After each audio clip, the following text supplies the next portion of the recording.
Hello friends, Arpi লাইফস্টাইলে তোমাদের অনেক অনেক ভালোবাসা। আশা করছি সবাই অনেক ভালো আছো আর আমিও খুব ভালো আছি।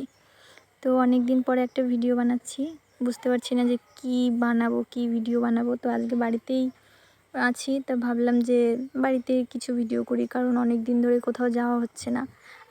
আর এখন বাজে বিকেল 5টা, জানি না বিকেল বলবো না সন্ধ্যার টাইম বলবো।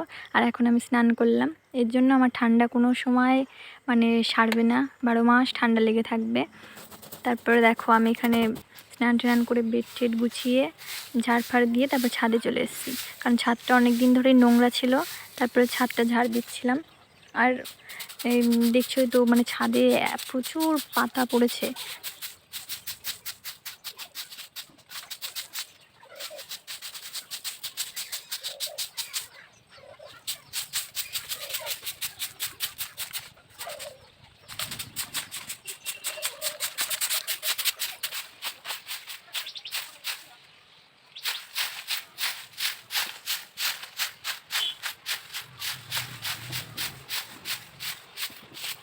এই দেখো পুরো ছাদ ঝাড় দেওয়া কমপ্লিট হয়ে গেছে, আর এখন কত সুন্দর লাগছে ছাদটা দেখতে।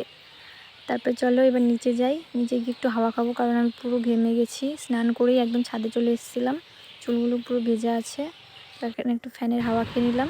তারপরে দেখি সন্ধ্যা লেগে গেছে আর মা চলে এসছে, আর মাঠ থেকে না কিছু শাক নিয়ে এসেছিলো, তোমাদের দেখাচ্ছি। দেখো গ্রামের দিকে বাড়ি হলে না এক হিসাবে ভালোই হয়, কারণ এখানে টাটকা টাটকা শাক সবজি খাওয়া যায়।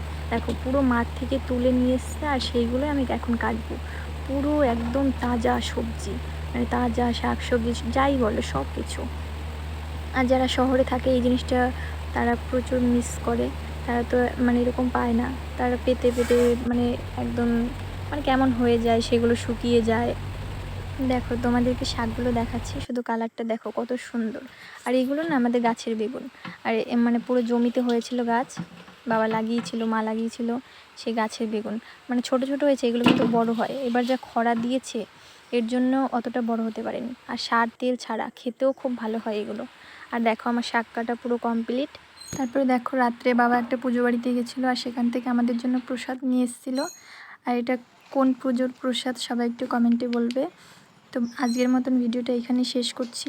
সবাই ভালো থেকো, সুস্থ থেকো, দেখা হচ্ছে নেক্সট কোনো ভিডিও।